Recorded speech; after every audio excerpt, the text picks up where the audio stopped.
Okay, we'll start with this. Well, ahead of tonight's big unification match in the super featherweight division, reigning super featherweight champion Mikaela Mayer said, "I want to be undisputed champion by this time next year, one step at a time. Hamadouche this Friday, then either WBC champion Terry Harpier or WBA champion Hyun Mi Choi next." In an ideal world, that's the way it would go down. The fact of the matter is, Mikaela must first make it past Maiva Hamadouche later on today before it can become about Terry Harpier, before it can become about Hyun Mi Choi. And even if she makes it past Maiva, I'm not completely convinced that a unification match will follow. We don't know the state of Hyun Mi Choi's relationship with Matchroom at this time. What we do know is that her last fight wasn't part of a Matchroom show. That is open to interpretation. Maybe she does end up fighting Mikaela next, or maybe she ends up fighting the winner of Harpier versus Baumgartner, provided that the winner is Terry Harpier. Because if Alicia wins that fight, I'm fairly confident there will be a rematch. If Harper versus Baumgartner goes from being one fight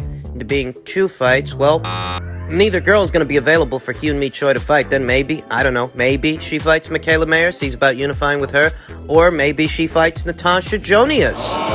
That is a distinct possibility. We talked about that here on the channel. Now that Natasha Jonas has officially migrated from Matchroom over to Boxer on Sky, it's conceivable that the people at Sky are going to do what they have to do to get her a world title shot, a world title opportunity. And depending on what Hyun Mi Choi's relationship with Matchroom is, or isn't, maybe she ends up fighting Tasha. or Mikaela Mayer. Now, let's say that Hyun Mi Choi's relationship with Matchroom is still active, and let's say that Terry Harper ends up beating Alicia Baumgartner.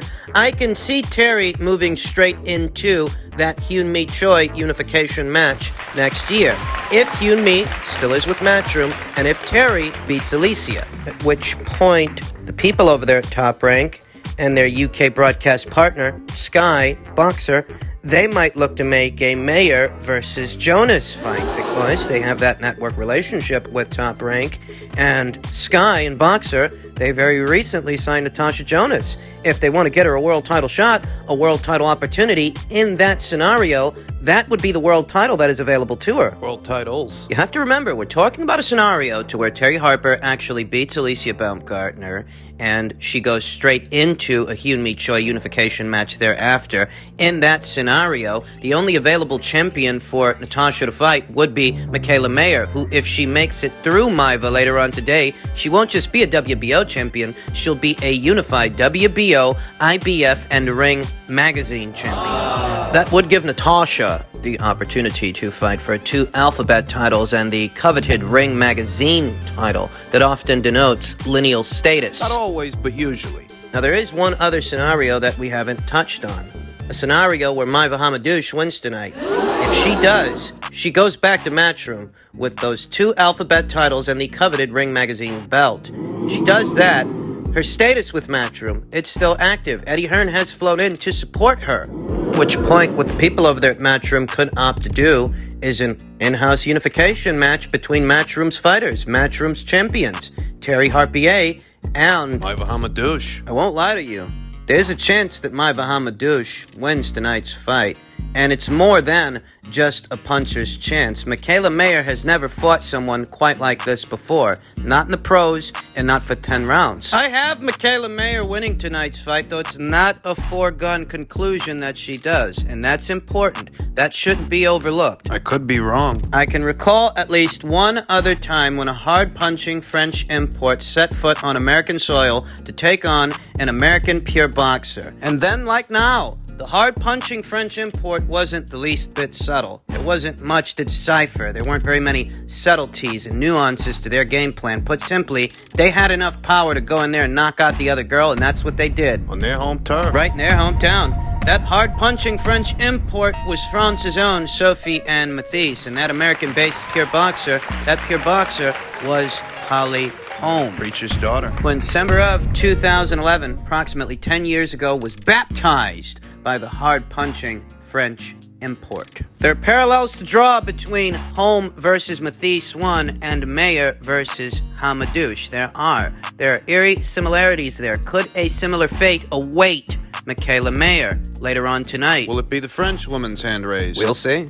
In other news, Erickson Lubin took to social media and stated, "It only makes sense for me and Castaño to fight or rematch with Charlo. Fuck those title eliminators." And in reality, the only thing that makes sense is for either Brian Castaño and Jermell Charlo to have a rematch or for them to satisfy their respective mandatories. Erickson Lubin wants to skip ahead of the queue. Yeah, him and a bunch of other guys. I think that Erickson, he's just going to have to wait his turn because Jermell Charlo, he has a mandatory outstanding by way of the IBF in Murtazaliev. And unless he plans on forfeiting that red belt, that IBF title, he's going to have to take care of that guy. Tony Harrison seems to be experiencing a similar issue. He says, "Can't find a fight to save my life." Luis was talking all that shit. What's up? Luis Arias. What's he get out of fighting Luis Arias? I'm not sure. It certainly wouldn't put him in the position that fighting Tszyu would have put him in. Fighting Tszyu would have put Tony in a position to challenge Brian Castaño for the WBO title. Cynical Optimist tweeted, "You could have went to Australia and fought Tszyu," to which Tony Harrison replied, "Stupid deal." But what was stupid about it? The COVID protocols? Quarantine measures? How does all that compare to sitting out, not having a fight at all, and taking to social media to complain about it? I understand having reservations about traveling abroad and being the away fighter on some other guy's home turf, especially a guy who's buzzing the way that Tim is buzzing in Australia, though at the same time there really was that much more to gain out of that fight as opposed to a Luis Arias fighter not having a fight altogether, just sitting out and taking to social media to complain about it. Tony Harrison didn't get to fight last year, and this year he's fought only once. In December, once December gets here, that's saying that Tony Harrison will have fought only once in the last 2 years against Brian Perella, who he drew with, and he was fortunate, very fortunate, to get a draw in that situation. 1 fight in 2 years. What kind of schedule is that? Fought Jermell Charlo in their rematch in December of 2019.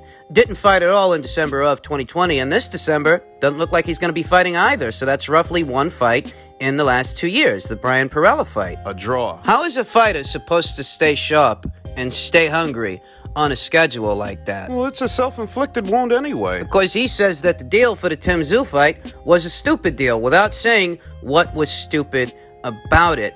And, you know, a guy like Tszyu that shows a lot of promise, looks like a guy that's got a high ceiling. You want to get a guy like this in the ring sooner than later, because later he might be that much harder to deal with in terms of nuts and bolts, actual boxing skill, that and his marquee value, which is quickly rising in the land down under. It'd be that much more difficult to win a decision against Tszyu. So long as he keeps winning. Building his domestic profile, Tszyu is more of a draw in Australia, having never held a full-fledged world title. Than Tony Harrison is here in America. Having held one. Does Tony Harrison really have the luxury of turning down fights, turning down opportunities that could line him up for a title shot? Is he really in any position to do that? You know, it's not just going to Australia to collect a bag for fighting their boy Tszyu. It's not as simple as that. You beat that guy, you're in line to challenge for a world title shot against Brian Castaño. You don't go. If you don't go. Well, if you don't go, you're not in line for anything. In super middleweight news, ahead of this weekend's big undisputed title fight, Canelo Alvarez was asked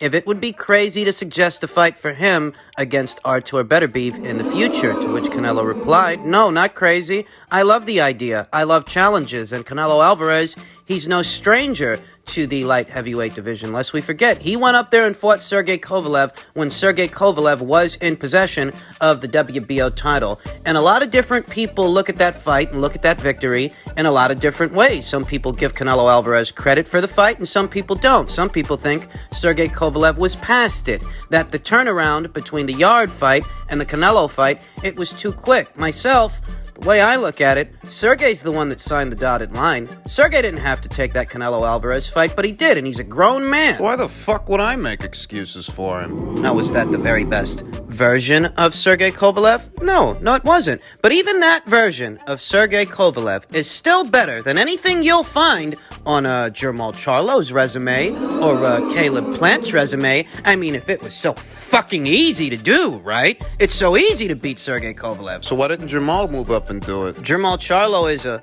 taller guy, longer guy than Canelo Alvarez. He actually has a bigger frame. Why didn't he fill out and just move up there and do it himself? Why didn't David Benavidez? Why didn't Caleb Plant? Sergey's name is better than any name you'll find on their resumes. Well, it's so fucking easy, right? So fucking easy that none of those guys did it. Canelo Alvarez did it, and they want to give Canelo stick. They want to give Canelo shit. They want to put his victory over Sergey under a magnifying glass as if Jermall Charlo, Caleb Plant, David Benavidez have amassed some bigger victory. A bigger victory over a prime fighter. Take a good look, a good long look, at what the last 2 years of opponents have looked like for Jermall Charlo, for Caleb Plant, for David Benavidez, and you're telling me the guys they've been fighting better scalps than the scalp of Sergey Kovalev back when he had a belt. Yeah, right. Sergey Derevyanchenko off a loss and a year of inactivity.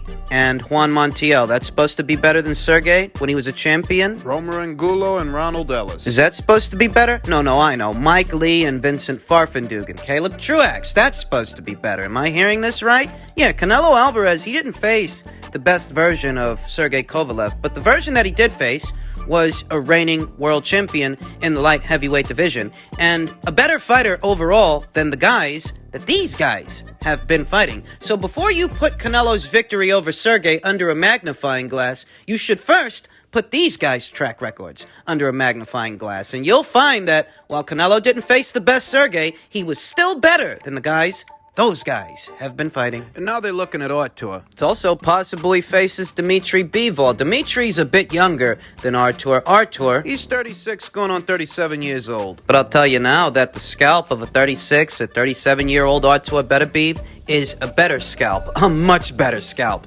than any of the guys that Jermall Charlo's been fighting, or David Benavidez, or Caleb Plant. But you still see these guys complaining. That he's in his mid-30s, and by the time Canelo fights him, he won't be in his prime. Well, what the fuck would you have Canelo Alvarez do? Turn the guy into a popsicle? Put him in cryo-sleep to satisfy you guys? Yeah, and they can thaw him out next year. All of these unrealistic expectations for Canelo Alvarez, who's had a busier schedule in just the last 12 months, had a busier schedule than Jermall Charlo, busier schedule than David Benavidez, busier and better than David and Jermall, and busier and better than Caleb, who he's about to fight tomorrow night. He's taken on 2 unbeaten champions and 1 mandatory. in the last 12 months, and after tomorrow night, 2 unbeaten champions turns into 3 unbeaten champions if Canelo Alvarez win. In 12 months, just 12 months, he will have unified this entire division, become undisputed, which is more than what these guys have been doing.